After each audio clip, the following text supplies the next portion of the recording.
Hello and welcome. Thank you for joining us today. My name is Danielle. This evening, we will be discussing Awakening Starseeds, Volume 1 and 2. This evening, I have Abigail Diaz-Juan with us. She's a very special guest. Today, we'll be diving deep into a little bit of her background and her spiritual awakening and get a sneak peek into her upcoming Awakening Starseeds, Volume 1 and 2 chapter. Welcome, Abigail. Thank you, Danielle. Thank you for having me on with you. Yes. Looking forward to our conversation. Likewise. And may I call you Abby? Absolutely. Please do. Most Wonderful. people do. Awesome. So can you tell us a little bit about yourself and your background? Well, I basically my professional background is in the financial field in venture capital and in serial entrepreneurism, a very pragmatic and practical area, a little bit far apart from what I'm doing with Awakening Starseeds as a spiritual writer. So that's basically my background professionally. From a spiritual perspective, I had a spontaneous Kundalini awakening several years ago. That started me on a whole spiritual journey, and where I ended up discovering a lot about myself as a person and myself as a light worker or a light warrior or galactic person, whatever you want to call it. I call it just simply becoming a human being and finding out about that part of myself. Yes, absolutely. And that actually leads me to the next question.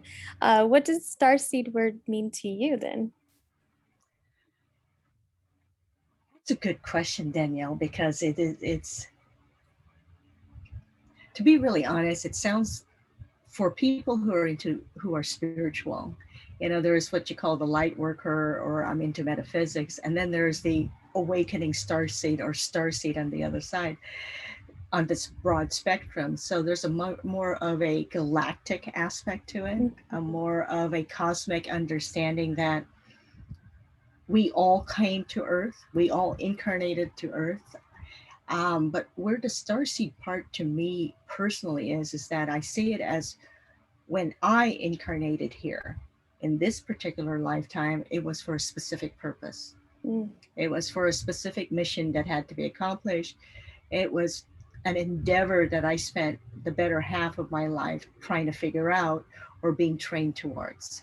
Another way to look at it is starseed means that you came here to do destiny work. You were destined to do something and you had to fulfill that. I love that. So, destiny, do you feel that everything happens for a reason and aligns at the perfect moment? Oh, absolutely. There are no accidents in life as much as you think it is. There's nothing random in life as much as you are puzzled about it. It's only in hindsight that we look back and we see the threads and we actually see the line that connects all the dots and all the events of our life. So, no, I don't think there is any accident whatsoever. I love that. Connecting the dots backwards. It's perfect. Yes. Yes. So, how did you awaken personally to your starseed journey? How did that come about for you? When I was young, so around 11 or between 7 to 11, first of all, I immigrated to the States. Okay. And I'm Filipino by heritage, but I was born in Afghanistan, Kabul, Afghanistan. And I spent some time in Kandahar as a child, and there was a bunch of mountains there, and you'd always climb up the mountains, kind of like a mountain goat thing. And you'd look out over the desert and you'd wonder, the thoughts that would go through a child's mind. And I always felt this particular affinity to doing something important in my life. I just didn't know what it was. And then there was a part of me that didn't quite feel connected to the earth, almost like I sensed that I didn't belong here, and I didn't come here. And that sensation and that feeling followed me all the way through into adulthood, where even in the work that I would do, in the social interactions that I had, there was always a part of me that was standing apart from it. And I could never figure that out. It was the closest thing I was trying to describe to somebody. It was like someone looking inside a home looking through the window inside a home and Mm, seeing all these people gathered around the fire having a great time, and you're looking into the window wondering why you can't be there. You're not part of that family unit, you know. You're right. always just looking in from the outside. So that stayed with me for a while. Um, and it formed the way I interacted with everything.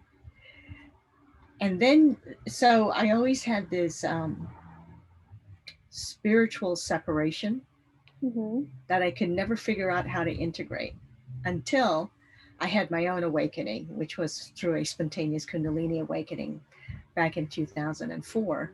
Prior to that, I was just really focused on my profession, focused on climbing the mountain, being successful, making a lot of money because I was in venture capital and I was in serial entrepreneurism. I was a serial entrepreneur. So God was not in my mind. Climbing the mountain of success was. And then I had an adrenal fatigue syndrome illness, just triggered because of my traveling around the world a lot. You know, Mm-hmm. so when you go through so many time zones, your adrenals get wiped out. And that illness triggered a spontaneous Kundalini awakening. Wow. And all of a sudden, my whole world turned upside down. I was forced to retire because it was just too painful. I was bedridden for 2 years, had to Mm-hmm. learn how to eat again, had to learn how to walk again, you know, just literally everything that I knew how to do and was capable of doing stopped at that moment. And a whole brand new life began, which I call Wow. my spiritual hero's journey. And that's what led me to here. So that has been really my awakening, is suddenly realizing there's a huge world out there beyond what we think of society and our social interaction or our social world. Right. And I think a lot of people can actually really relate to the aspect of working hard and trying to hit goals and sometimes sacrificing certain things such as your health, and then to be able to kind of see both sides perspective of things. It gives you a really great, that's like inner strength, that you're able Yes. to overcome and realize, wow, the power of the mind. And look at me now. I've learned, and here I am enjoying my spiritual evolution, and I'm here for a bigger purpose. That's amazing. Wow. Yeah, it's I think it's the traveling towards integration. Mm, okay. That is what most people's spiritual journey is about. You know, they used to say Right. that first you become who you are, and then Mm-hmm. that gets torn and ripped apart so that you can find out who you should be or the Mm-hmm. bigger part of you, and then becomes a reintegration of what you used to be or are capable of being to Wow. who you finally find out who you are. So it's the inside integrating with the outside. That's beautiful. I'd like to, Yeah, I yeah. like that. I'm gonna put that on my sticky note on my mirror. I like that. So I'd like to get a little bit of a sneak peek on your person, your chapter with Awakening Starseeds. Could you give us a little bit of like a sneak peek on your written story of volume 1 and 2? When Maya asked me to write a story for volume one, I kind of put down an outline and I kind of wrote about the Lemurian activation Okay. that I'd had with her. And I wasn't aware there was going to be a second book. And Maya said to me, you know, that is much more appropriate for book two. Mm. So let's examine your relationship or let's examine how you became who you are. And so I only write when I'm inspired, which is another way of saying when I sit down and the words start to roll in my head, all I'm doing is just transcribing it with the Okay. keyboard. And so I'm always very curious as to what's going to come out. You know, Naturally, as a creative, I could see that. right? Yeah. Every time I sit down with a Mhm. planned thought about how I'm going to do it, it never quite turns that way. So Right. it's taken me a while now to understand that until the inspiration comes in, meaning the downloads of information Mm, from above comes in, it's a waste of time to try to force the process. right. So book one is about who I became against the backdrop of my relationship with my father. Okay. So, again, I had mentioned earlier that I was born in Afghanistan, and my father, being a Filipino, was one of the early expatriates there during the time of the Cold War. So it was and this was before the Taliban, this was before all the war and the Russian invasion of Afghanistan. So this was the golden age of Afghanistan that I grew up Oh. in. I mean, I had a phenomenal childhood, and my dad was living his destiny. Mm. So he was very happy, and the experiences we had was fantastic. They were incredible as a father and as a daughter. When we immigrated to the States, it changed because his life changed. He became more like a caged bird. His Hmm. freedom was taken away. And so our relationship changed. Yeah. And as I entered into the finance world, it was against the backdrop of his own belief system about money. I And see. it was almost like his fear of money is what spurred me to go on and do what I did. Right. So that's book one. Mm.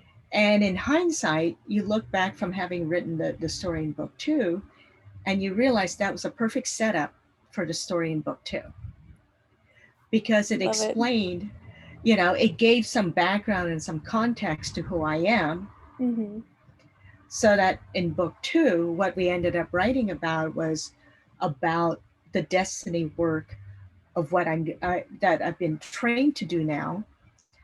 But at the same time, it connects the two. It connected me from being a starseed, here for a purpose and a mission to do, to anchoring me here at Earth with the Lemurian activation. Now I feel like I'm part of being here. I feel like I belong here. I feel grounded, and we've Mm. spoken about that. I'm a Mm-hmm. full blown Aquarian, so anchoring and grounding was not something we start out with. That's something we have to find out how to do when we. Mm-hmm. So the story in book two, against the context of who I was in book one, where I came from, Mm-hmm. is really kind of like the beginning and the end of a full cycle, if you think about that, because I'm an adult about to step into my destiny work Mm-hmm. in book two, and the Lemurian activations was what anchored everything. It anchored my destiny here on Earth, whereas in book one, it explains who I was in the beginning. Oh, I love that. That's So, so you amazing. have both ends of the spectrum or the cycle itself. Mm-hmm. Yeah, I love that. That's really interesting because a lot of people have their own unique journey, but it's definitely one of those things where you sit and you think, wow, there was a reason why I went through this, and here I am. Like I said before, you're a stronger person because of it. But the contrast that it gave you, it's it's it's amazing. Exactly. It's It's exactly definitely that. it's definitely a winning ticket. And now you're a full-blown out of the closet starseed. Who knew? Who knew? Yeah, well, I think it's amazing and it's pretty inspiring.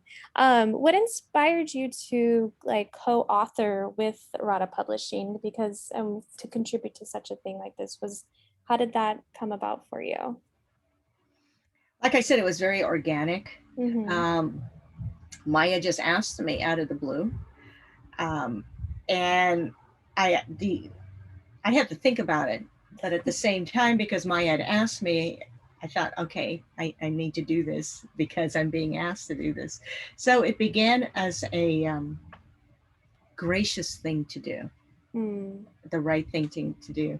Mm-hmm. And at the same time that Maya had asked me, I was also coming out of the closet with my own book, How Me Found Right. I, Pivoting Gracefully Through Life. And so I thought, okay, they'll kind of like balance each other a little bit. But I was a little concerned about how my world would react, Mm. to this starseed Right. Would thing, they because judge that's a little you? bit more, Right, right, Yeah. exactly. I didn't know what the reaction would be. And to be really honest with you, I don't know yet what the reaction is going to be.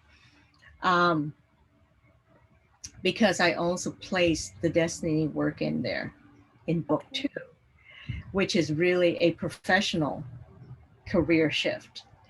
And so by doing that, I am intentionally integrating both sides of this. I'm saying that Mm. this has a divine blessing, the work that about to do. It's being divinely blessed. Therefore, if you want to get involved with me, you better be coming from that same context. Yeah. So, in a way, I've created a situation that automatically vets who wants to get involved with me and who I want to get involved with. Right. If that makes any sense. Absolutely. And I love the level of integrity that you have behind what you're doing. This is sacred work that you don't want to, you know, it's anyone can be connected to this, but you don't want to, you have to intuitively know and go about it in a way that's, uplifting others, but also you have to, you know, have a level of discernment, which sounds like you're really I tapped do, into. and Mm-hmm. yes, and then there's another thing, and I actually wrote this down. What Radha and Maya are attempting to do, and what I also am attempting to do with my own um, life's work, which is the Million Points of Light Initiative, is to create a net, a web, a network, some kind of connection, collective connection to higher consciousness. Okay. And by that meaning higher frequency, divine energy, and bring that into our lives and into our social environments and our surroundings. Right. So it's about enlightening the social fabric that encircles the earth today. And doing what what Radha and Maya are doing with the awakening starseeds, it's tapping into that collective field, Right. into that quantum consciousness. So if I were to say to somebody, get involved with what Radha's doing with awakening starseeds, not only is it because about bringing out your story to the world, that's almost that's just like the reason for doing it. However, the true reason and motivation is to stay tapped into that energy Mm-hmm. and to connect to that collective consciousness, because then it can flow through you Right. into your own life, and Mm-hmm. essentially you're stronger for it. Right. And so I think that that's a bigger part of why I got involved, if that makes any sense. I love that. It's so funny when you talk. I'm just you're a true Aquarius in my opinion, and I'm just like her mind is so brilliant. I'm really happy to be speaking with you, and I'm really excited for people to read your chapter because I feel like it's going to kind of like a pops like a popcorn where people pop a little bit of like, hey, there's a nugget there, and it triggers something within people. And so by them reading your chapter, I can see it like planting the seed, but then like a little spurt of growth. And then all of a sudden, you never know what can come for that person and how, you know, because we're so interconnected, I could really see it, you know, being good for whether they connect with you directly or somehow through, you know, like a ripple effect, and then it becomes like Yeah, they're a part of what you're creating. You may not know them, but they're a part of that. That's amazing. exactly. That's amazing. Exactly. I love it. It's to understand that we're both an individual and we're a collective, and to Mm-hmm. gather to gain from both Mm-hmm. aspects. Yeah, beautiful. So the second volume of your series, can you tell us a little bit what was the first, wait, I'm sorry, this is actually tying into what I just asked. So how supported during the process of the Rada publishing did you feel? And in your personal opinion, what was your favorite part about it? Well, like I said, I had came in at the tail end, so I missed a Hmm. lot of the group activities, the group sharing, or the hand holding in terms of development of story.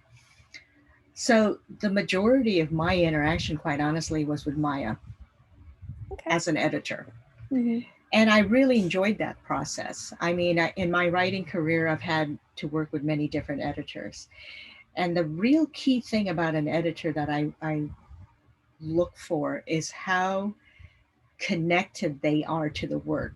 Because you can just edit something for grammar and for it being a book, or you can actually get involved in the book, in the true essence of it. And Right. it's especially hard if the book is a spiritual book. So in my book, How Me Found I, it's a frequency resonance modulator. When you read the book, it's encoded with energy. So Hmm. you actually change a little bit in the positive. You rise in frequency and in energy when you read the book. Okay. There's coding that decodes within you. So working with Maya on this story, it's almost like, I mean, it was fantastic. I don't know how else to say this because she was already in tune. Yep. So there was Hmm. no need to try to bring her up to speed with that. She was in tune spiritually. She Wow. understood why the writing was the way it was. She understood how it came through me. So you didn't even have to educate her on that, which is usually the challenge you have with editors who are just there to fix a book. And I thought that was phenomenal. She knew how the story could fit. It was almost like working with a producer Okay. and a director versus just an editor, if that makes sense. They have this vision, they know what they need to put into it, and you as an actor Hmm. is being guided to bring the best out of you. And so I really enjoyed that part. Our it wasn't a lot of work. And book two just flowed. I mean, I think we got it done in 3 days. Wow, that's It was just amazing. yeah, it was just it flowed. It was, and she has this ability of really, and it is the editor's job of trimming down the superfluous, of trimming down the writing so the best parts come out of it and everything. But there was just this extra added, you know, Yeah. there was just this extra added stuff that Maya was able to put into it. So I think the story came out better because of her participation. Yeah. It sounded like it was almost like you were just ready, you know? Yes, It was yes, just like, essentially. okay, you're the last one up. Let's do this. We got time. Let's I'm just kidding. No, that, Exactly. yeah, it's definitely it's so interesting because I feel like the timing is everything, kind of like Yeah, how we tried to connect yesterday and there was a little bit of technical difficulties and but yet today it's perfect. Everything seems to be working well. So it's timing, just sometimes things are ready. Sometimes, it just has to go with the flow with ease and grace that you completely agree. so There's also effortlessly explained yesterday. yes. I appreciate um, there was another thing that I think it was important in continuation with your timing it. Hmm. and why I am involved in this.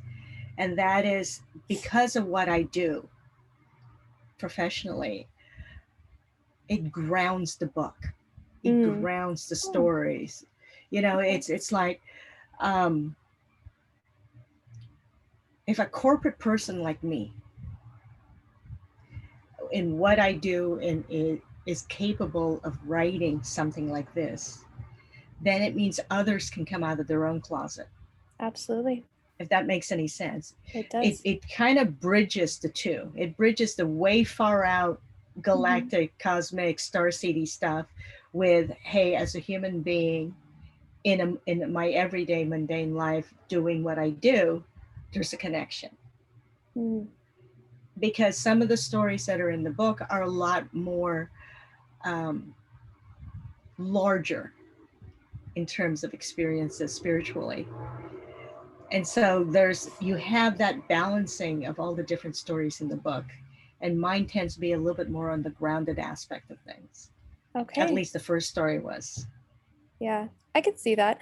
Um, I have a little bit of a corporate background as well, and I feel like I can relate to your story a little bit. It definitely, I mean, I'm not meant for that. I kind of was trying to force a peg in a round hole type thing, but when I was there, it was almost like I felt like an outsider. It was not a very comfortable Exactly. feeling, but there is a place for everyone. I feel like you just being there, even, you know, your presence, I'm sure in a lot of ways without them knowing was very healing, even before you went down your spiritual path, you know? Could So, be. It could oh yeah, definitely be. I would think so, when you're a heart-centered person, I really believe you affect a lot of people, even just naturally. So, yeah. Okay. Well, kind of leads into what I'm thinking, but everybody has life lessons to learn. Would you just share with us one or two of yours that you feel that make you the person you are today? And I know you've kind of a little bit explained it, but maybe share something a little bit different than what you've already kind Yeah. of. I would love to hear a very unique story from your perspective, like something a little personal. Okay. You know, there's two very big life lessons for me that I wrote about earlier, and that was um, the first one is integration. Mm-hmm. Again, referring back to always feeling like at the outsider looking in the window at the Mm-hmm. people enjoying themselves inside and wondering why I can't be a part of that. And as a result of that feeling that went on all the way from childhood into my adult life, I became what you would call a chameleon Mm. personality. I could fit into any different surrounding or environment or social grouping. I would just simply adjust to be part of that. Yep. But I never internally felt like I was there or part Yeah. of that at all. I was just playing a part. Mm. Um, and it took until, and I truly believe every one of us goes through that. I really do, because I think the first half of our life is about learning how to be in society. So that means we are learning how to mature our ego. Okay. Okay. Yeah. The second half of our life becomes then about learning about who we truly are, the authentic self, the larger, the greater self, the one that's connected to the heart. And so when you end up going down that path, and at some point in life, unless you really truly resist that, I believe that part of life triggers. And so Mm. for me, it happened at the age of 39 and with the Kundalini awakening. Before that, I was really angry at God, was not Mm. interested at all in it. So my ego really focused on maturing itself. Right. So when you then go to the second part of your life and the universe, or call it what you will, suddenly kicks in and goes, okay, it's time for you to get into the second half. Let's dump the first half. And you're saying, but wait, I really like that first half. I like the cars, I like the clothes, blah, blah, blah. And they go, oh, we're gonna like hit the reset button, and now you're gonna learn this part of your life. Wow. So integration was a life lesson for me. Mm. And I believe that if you came here to do something important, your destiny work, if you are a star seed, and that by definition means you came here to do something, I think that without the integration of the two, above and below, Mm. it's almost like trying to do something while you're hopping on one leg with one hand tied behind your back, half deaf, half blind. You just can't do it. It's just way too hard. Right. So integration becomes about learning about balance. And balance is about learning how to work together, your heart and your ego. And the reason why you cannot discount one over the other is because your ego is how you learned how to integrate into society here as a Mm-hmm. human being. Your heart gives you the direction and the ability to create something enormous in the unknown, because it's connected to that greater part of you that's beyond that socially conditioned personality. Without the two working in harmony, you won't be effective or successful. Yeah. That's one life lesson for me. Um, That's the powerful. other life lesson, thank you, thank you. It's hard won. That lesson has been It's very hard won. powerful. I felt it. I'm like, Did you? yeah. Okay, good. Yeah. So the other one kind of is like an ancillary add-on to that one, in that the ego is designed for separation. The heart is designed for inclusion and Hmm. Hmm. collectiveness, right? Yeah. So when you're only operating as the ego, which is as a personality, there are times when you feel extraordinarily alone, and that you have to do it by yourself. You have to, it's all up to you. There's that, because separation is what defines Mm, the ego in many ways. And so going towards each other, the ego and the heart, into balance, you learn how to trust, because the heart deals with the unknown. The ego deals with memories and what is known. That's why it's status quo. It's always going for status quo. And the heart is always trying to get you to risk, to step into the mm, unknown, to lean into it. mhm. Trust is the bridge. And so the interpretation of that I have come out with all of that is, especially when you think you're alone, abandoned, isolated, rejected, etc., you need to take a breath and realize you're never alone, ever. It, Mhm. you just can't see the others. You may not be able to hear the others, touch the others. In other words, you can't use your third dimensional senses, but you're never alone. As a matter of fact, it's a very crowded room. Mhm. And all you have to do is ask for assistance, Yep. or know that whatever you're worried about or concentrating on or focusing on, somebody's hearing it. Somebody's seeing what you're saying, and someone is trying to reassure you that it's going to be okay. Because without that understanding, you wouldn't have serendipities, synchronicities, and miracles appearing in your life, Right. because there's no such a thing as coincidence. There's Nope. just simply you and the universe walking hand in hand. You just simply need to be aware of it. So, trust is what you also need in order for the self integration to occur or to complete itself. And that's taken me a very long time, because, as you know, I started out as a warrior, so to speak. Wow. Those are the life lessons, at That's least mine. beautiful. No, I it's like a symphony. You just played a beautiful symphony. It's that's very very well said. And I mean, wow. I'm excited for people to read your chapter. That's really powerful.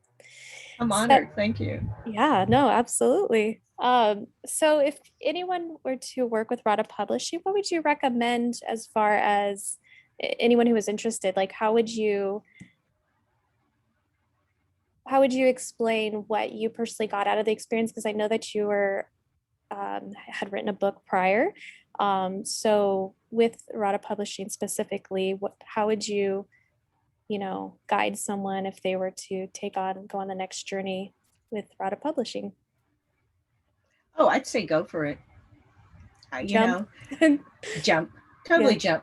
And if you hit the water and you got to scramble around for a while, just relax. Let the currents take you Oh, where I they love need that. to. Mm, It's a powerful collective female energy that Radha and Maya are creating. And so, therefore, it is about moving to the next stage of evolution for yourself personally when you get involved. I mean, for me, I was really trying to figure out how to bridge coming out of the closet and marrying my practical life with my spiritual, especially the galactic aspect of things, if you really think about it. How do I explain to somebody I incarnated to do this? That's the reason why you're working with me on this. Try saying that in a corporate scenario. Um, so it's about moving to the next stage of your own growth and evolution, mhm, because Radha Publishing House is not an ordinary traditional publishing house. And the Awakening Starseed series is not a traditional book. These are not traditional books. Um, when I had my spontaneous Kundalini awakening back in 2004, I could hardly find any information about it. For Wow. the first 3 years, I didn't even know I didn't even know how to call it a spontaneous Kundalini awakening until finally the right book fell in my lap. And, that's kind of how my guides do it. They drop things on my lap. And that's when I understood what I just went through and why. Today, you can just type it and Google it on the internet about Kundalini awakenings, and it's all over the place. Yeah, a lot of And it's articles. Oh yeah, and there's women in my generation, my age, when we were all experiencing, we had no clue what we were going through. So when you look at what Radha and Maya are doing, they're kind of pioneering that as well. It takes a lot of guts to call yourself a starseed in mainstream, you know, in Hmm. mainstream. It just does. Um, so my suggestion to somebody is go for it, jump right in, and let the river take you where it needs to go, where you need to go. Beautiful. You'll be better for it. Yeah, that's amazing. Well, where can our listeners find you? For right now, because I'm in the middle of, we're working on this destiny work, which is the Million Points of Light Hmm. initiative.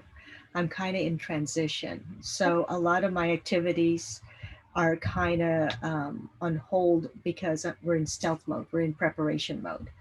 So for right now, you can find me at abigaildiazjuan.com, my website, and from there, as I evolve the work, you'll be able to keep up to date with us. For right now, most of what you'll find out about me is really the book, How Me Found I, The Art of Pivoting Gracefully Through Life, Mastering the Art of Pivoting Gracefully Through Life. But please keep in touch. What we're trying to do is create something incredible for humankind, and humbled to be a part of it. And I'm hoping down the road, so can you join it. Wonderful. Do you have any last words you'd like to share off the top of your head before we head out for this evening? I think I've said a lot already, Oh, but I'm enjoying coming out of the closet. How's that? I love it. We'll have a parade for you. There you go. There This you is go. supposed to be fun too, you know. Aw. Well, I really appreciate your time and taking the, you know, time to coordinate with me. And I appreciate everything that you're doing for humanity. And, connecting with beautiful souls like you is what makes me so happy. So I'm very happy to spend this evening with you. And I wish you all the best on your journey. And I will catch you another time with Thank you, Rhoda Danielle. I Publishing. really enjoyed this. Mhm. Appreciate Likewise. that. Well, you Thank you. have a good evening. We'll talk soon. Bye. Okay.